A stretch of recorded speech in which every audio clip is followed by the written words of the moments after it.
अस्सलाम वालेकुम दोस्तों, ਤੁਸੀਂ ਵੇਖ ਰਹੇ ਹੋ ਪਾਕ ਪੰਜਾਬ ਟੀਵੀ ਤੇ ਮੈਂ ਆ ਤੁਹਾਡਾ ਮੇਜ਼ਬਾਨ ਅਬਦੁਲ ਵਾਹਿਦ। ਦੋਸਤੋ, ਸਭ ਤੋਂ ਪਹਿਲੇ ਤੁਸੀਂ ਆਪਣੇ ਚੈਨਲ ਨੂੰ ਕਰੋ ਸਬਸਕ੍ਰਾਈਬ ਤੇ ਨਾਲ ਹੀ ਬੈਲ ਆਈਕਨ ਨੂੰ ਕਰੋ ਓਕੇ, ਤਾਂ ਕਿ ਸਾਡੀ ਹਰ ਆਉਣ ਵਾਲੀ ਨਈ ਵੀਡੀਓ ਦਾ ਨੋਟੀਫਿਕੇਸ਼ਨ ਤੁਹਾਡੇ ਤੱਕ ਪਹੁੰਚੇ, ਤੁਸੀਂ ਉਹ ਵੀਡੀਓ ਵੇਖੋ ਸਭ ਤੋਂ ਪਹਿਲੇ।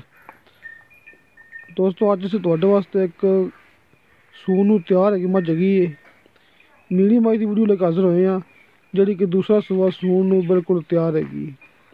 ਦੋਸਤੋ, ਮੀਲੀ ਮੱਝ ਏ ਤੇ ਕਾਲੀ ਸਿਆਹ ਚੰਗੀ ਸੋਹਣੀ ਮੱਝ ਮਾਸ਼ਾਅੱਲਾ, ਤੇ ਦੂਸਰਾ ਸੂਆ ਸੂਣ ਨੂੰ ਤਿਆਰ ਹੈ। ਤਕਰੀਬਨ ਕੋਈ 5-7 ਦਿਨ ਲੈ ਲਏਗੀ। ਵੇਖੋ ਦੋਸਤੋ, ਸਿੰਘ ਵੀ ਹਿੱਲਦਾ ਇਹਦਾ। ਦੋਸਤੋ, ਮਾਲਕ ਦਾ ਕਹਿਣਾ ਹੈ ਕਿ ਪਿਛਲੇ ਸੂਏ ਦੁੱਧ ਮਾਸ਼ਾਅੱਲਾ 8 ਕਿਲੋ ਸੁਬਹ 8 ਕਿਲੋ ਸ਼ਾਮ, ਦੋ ਟਾਈਮ ਦਾ 16 ਕਿਲੋ ਕਰਦੀ ਰਹੀ ਹੈ ਮੁਕੰਮਲ ਸਮੇਤ ਬੱਚਾ। ਮਾਲਕ ਦਾ ਕਹਿਣਾ ਹੈ ਕਿ ਦੁੱਧ 16 ਕਿਲੋ ਪਹਿਲੇ ਸੂਏ ਕਰਦੀ ਰਹੀ ਹੈ, ਤੇ ਹੁਣ ਦੂਸਰਾ ਸੂਆ ਸੂਣ ਨੂੰ ਬਿਲਕੁਲ ਤਿਆਰ ਹੈ। ਦੋਸਤੋ, ਮਾਸ਼ਾਅੱਲਾ ਚੰਗੇ ਸੋਹਣੇ ਥਣ ਲੱਗੇ ਹੋਏ ਨੇ, ਮੋਟੇ ਬਾਰ ਥਣ ਲੱਗੇ ਨੇ ਮੱਝ ਨੂੰ, ਤੇ ਮਾਸ਼ਾਅੱਲਾ ਗਿੱਠ ਦਾ ਵਿੱਚ ਫਾਸਲਾ ਵੇਖੋ ਦੋਸਤੋ, ਮਾਸ਼ਾਅੱਲਾ ਗਿੱਠ ਦਾ ਫਾਸਲਾ, ਸੋਹਣੇ ਥਣ। ਦੋਸਤੋ, ਚੰਗੀ ਸੋਹਣੀ ਮੱਝ। ਦੋਸਤੋ, ਮਾਲਕ ਨੇ ਦਾ 3,20,000 ਮੁੱਲ ਕੀਤਾ ਹੈ, 3,20,000, ਜਿਹਦੇ ਵਿੱਚੋਂ ਆਪਾਂ ਪਿਆਰ ਮੁਹੱਬਤ ਕਰਾ ਲਾਂਗੇ।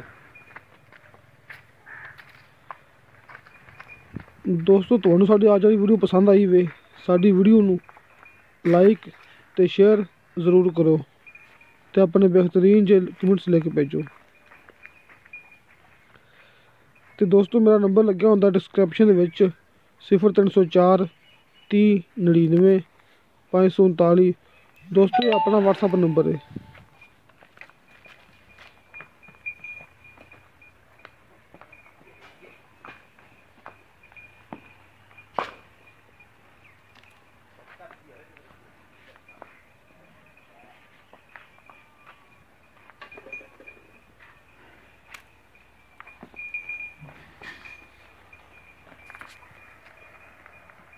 ਤੇ ਦੋਸਤੋ, ਮਿਲਾਂਗੇ ਅਗਲੀ ਵੀਡੀਓ ਤੇ।